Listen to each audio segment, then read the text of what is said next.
Bonjour les Nutties. Aujourd'hui, je vais vous conter l'histoire de la Belle et la Bête. Il était une fois, dans un lointain royaume, un prince qui vivait dans un somptueux château. Bien qu'il fût comblé de richesses, il était égoïste, insensible et capricieux. Un soir d'hiver, une vieille mendiante vint frapper à sa porte. Elle lui demanda asile pour la nuit. En échange, elle voulut lui offrir une rose. C'était son seul bien. Mais le prince la regarda avec dédain. Il refusa son présent et la chassa. La mendiante reprit alors sa véritable apparence, celle d'une magicienne. Et pour punir le prince, elle le changea en une bête hideuse. « Cette rose que tu as refusée, prends-la, lui dit-elle. Avant que ne se flétrisse son dernier pétale, tu devras aimer une jeune fille et t'en faire aimer, sinon tu resteras une bête pour toujours. » Non loin de là, par une matinée ensoleillée, une jeune fille traverse la place d'un village. Le nez plongé dans un livre, elle ne voit personne. Surtout pas Gaston, le plus beau garçon de la région, qu'elle trouve prétentieux et grossier, mais dont toutes les filles sont folles. Flanqué de son fidèle ami le fou, Gaston s'approche. « Alors, Belle, tu ne me remarques même pas ?» lui dit-il en prenant un air avantageux. Gaston arrache le livre des mains de Belle, puis le feuillette négligemment. « Comment peux-tu lire ça? Il n'y a même pas d'image, s'écrie-t-il. Tu devrais plutôt t'intéresser à des choses plus importantes, à moi par exemple. » Belle s'impatiente. Elle est pressée car son père l'attend. « Je suis désolée, une autre fois Gaston, je dois rentrer. » Belle se précipite chez elle. Maurice, son génie de père, a encore fait exploser sa nouvelle invention, une machine à couper le bois. Le vieil homme émerge d'un nuage de fumée. « Maudit engin !» ronchonne-t-il. « Il est plus entêté qu'un mulet. Jamais je ne réussirai à le régler. » Belle le rassura avec un sourire. « Si tu y arriveras, tu auras le premier prix à la foire demain, et tu seras le plus célèbre des inventeurs. » Encouragé par Belle, Maurice reprend ses outils et se remet au travail. Encore quelques tours de clé à molette, la machine se met enfin à fonctionner. Le vieil inventeur est émerveillé, il en a les larmes aux yeux. « Vite, Belle, attelle Philibert, je vais à la foire !» Au moment de partir, Maurice adresse un dernier signe à sa fille. « Au revoir, Belle, fais attention à toi !» Philibert est allé bon train. Le soleil vient de se coucher et un épais brouillard se lève, enveloppant la campagne. Inquiet, Maurice s'arrête à la croisée des chemins. Il soulève sa lanterne pour lire des pancartes. « Mon vieux Philibert, on a raté le premier croisement, il faut tourner ici. » Maurice s'enfonce dans la forêt et finit par se perdre. Autour de lui, des ombres rôdent. Des yeux luisent dans l'obscurité. Ce sont des loups qui surgissent soudain en hurlant. Philibert est ni effrayé, il se cabre en éjectant Maurice, puis disparaît dans l'obscurité. Le vieil homme se relève, tout endolori. Les loups approchent, il doit s'enfuir. En bas d'un ravin, il aperçoit les grilles d'un château. Le vieil homme se glisse derrière les grilles et les referme aussitôt. Le voilà à l'abri. Encore tout tremblant, il entre dans le château. L'endroit est désert. « Eh oh !» lance-t-il timidement. « Il y a quelqu'un ?» Posé sur une table, à côté d'une pendule, un chandelier est allumé. Maurice s'en saisit lorsqu'une voix retentit.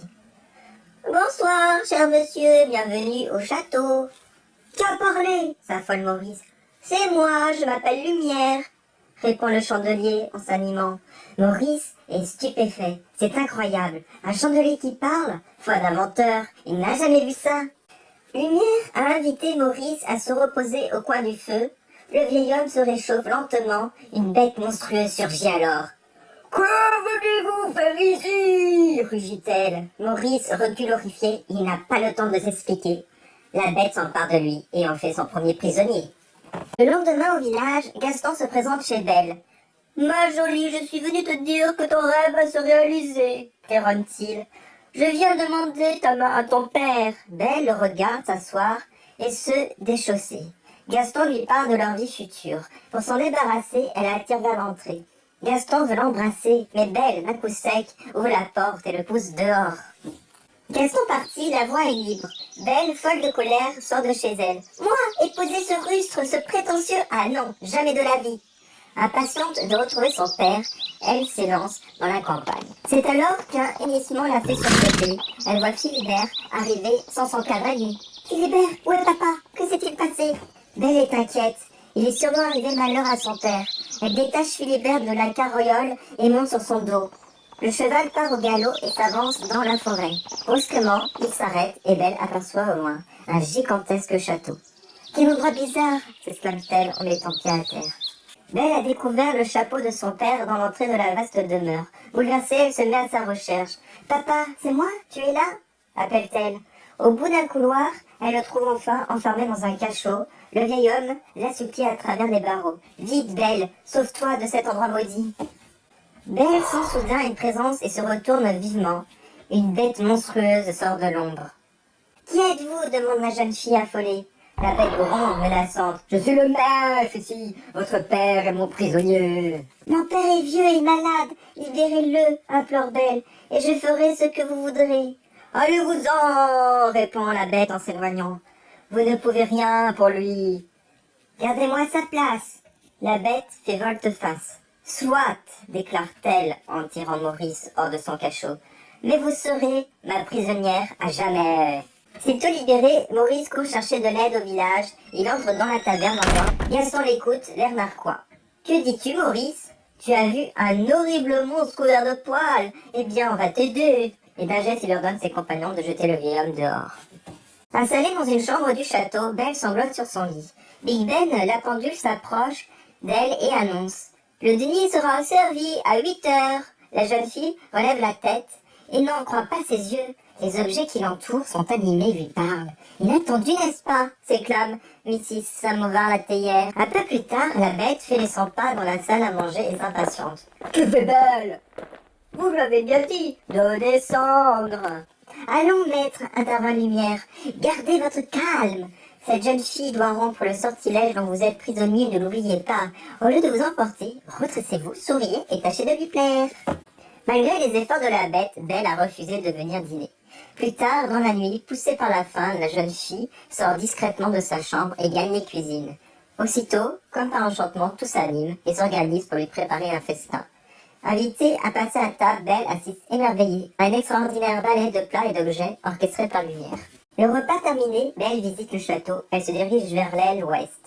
Big Ben et Lumière essaient de l'en empêcher, car c'est interdit. Mais la jeune fille leur échappe. La voilà dans l'autre de la bête. Tout est dévasté et couvert de poussière. Sous un globe de verre, baignant dans un lot, une rose resplendit. Fascinée, Belle tend la main pour s'en emparer. Soudain, un cri sauvage retentit et fait reculer Belle. « Je vous avais interdit d'entrer, rugit la bête. Vous avez failli tout gâcher. »« Pardon, je ne savais pas que c'était si grave, s'excuse Belle. »« Hors d'ici, sortez !» hurle la bête. Terrifiée, Belle oublie sa promesse et s'enfuit du château avec Philibert. Dans la forêt, recouverte de neige, Philibert part au galop. Belle n'a plus qu'un seul désir de voir son père. Brusquement, des yeux jaunes apparaissent. Ce sont des loups, aux gros menaçants, la gueule écumante, qui grandent et se rapprochent. Effrayé, Philibert tente de s'échapper. Le cercle des loups se referme. Belle tombe à terre. Les loups vont s'abattre sur elle et la dévorer. Quand la bête se montre d'un puissant coup de patte, elle projette l'un d'eux au loin. Les fauves alors se ruent sur ce nouvel ennemi. La bête ignore leur terrible morsure.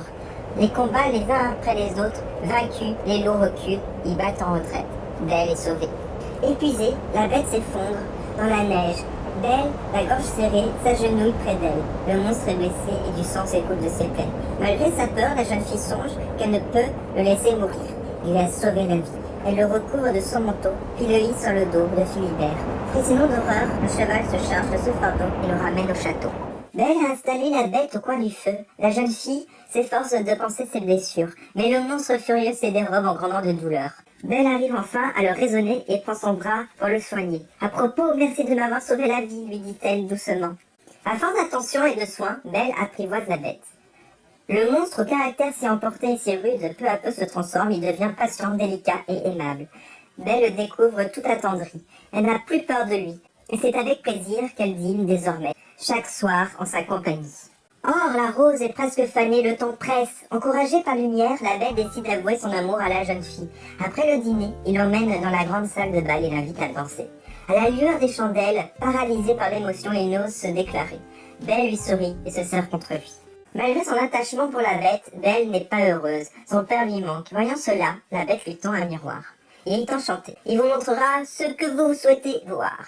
Aussitôt, l'image de Maurice apparaît. Le vieil homme est évanoui au milieu de la forêt. « Papa !» crie Belle bouleversée. « Allez retrouver votre père, dit la bête. Il a besoin de vous. Vous me rendez ma liberté, oh merci !» Avant de laisser partir la jeune fille, le monstre lui offre le miroir enchanté.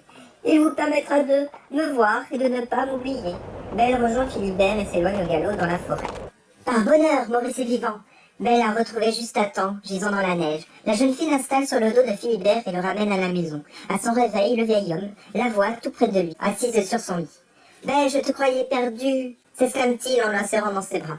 À peine la jeune fille a-t-elle fini son récit qu'un homme à la mine sombre frappe à la porte, dirige l'asile d'aliénés et vient chercher Maurice pour le soigner.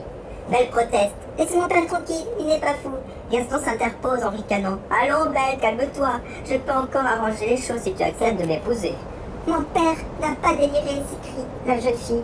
La bête dont il a parlé existe bien, je peux le prouver. Elle brandit le miroir, enchantée, le monstre apparaît. « Il n'est pas méchant, ajoute-t-elle, et c'est mon ami. » Gaston lui arrache l'objet des mains et le montre à la foule. « Cette bête viendra prendre vos enfants pour les dévorer, il faut la tuer. » Dans le village, c'est le branle-bas de combat. Une colonne d'hommes armés se forme, entraînée par Gaston. Belle veut intervenir, mais le jeune homme, emporté par la jalousie, l'a fait enfermer avec son père dans la cave. À la lueur des flambeaux, la troupe se met en marche à travers la forêt. Lorsque le château de la bête est en vue, Gaston donne l'ordre d'attaquer. À l'aide d'un tronc d'arbre, les villageois enfoncent la porte. Lumière et ses amis, du haut d'une tour, observent leur progression. « Vite, il faut avertir le maître, lance Big Ben. Si ces maintenant veulent la bagarre, ils vont être servis. » Et en un éclair, la défense s'organise dans l'entrée du château. Les objets sont rassemblés en rang serré, prêts à riposter. Lumière leur demande de ne pas bouger et au signal donné, l'armée de casseroles, d'assiettes, de balais, de couverts et de meubles s'abat avec fureur sur les assaillants stupéfaits. Gaston s'écarte de la mêlée et s'élance dans l'escalier à la recherche de la bête. Après avoir traversé une dédale de couloirs, il la trouve enfin retirée dans son antre. Le monstre lui tourne le dos, il paraît abattu, sans résistance. Gaston ajuste rapidement son arc et y tire une flèche. Touché à l'épaule, la bête se cabre, et en grognant de douleur. Tout à coup, l'orage éclate, la pluie se met à tomber. Profitant de sa faiblesse, Gaston repousse la bête vers la terrasse. D'un violent coup de pied, il envoie rouler sur lui une corniche. Il va l'assommer avec une gargouille. Quand au loin, un cri retentit, arrêtant son geste. « Gaston, non !» C'est Belle, la jeune fille, qui a réussi à s'échapper de chez elle, à galoper jusqu'au château, inquiète, elle se précipite à l'intérieur. Belle est de retour, la bête reprend espoir et ses forces lui reviennent. D'un bond, elle se redresse et désarme Gaston. Les deux adversaires s'affrontent sur les toits.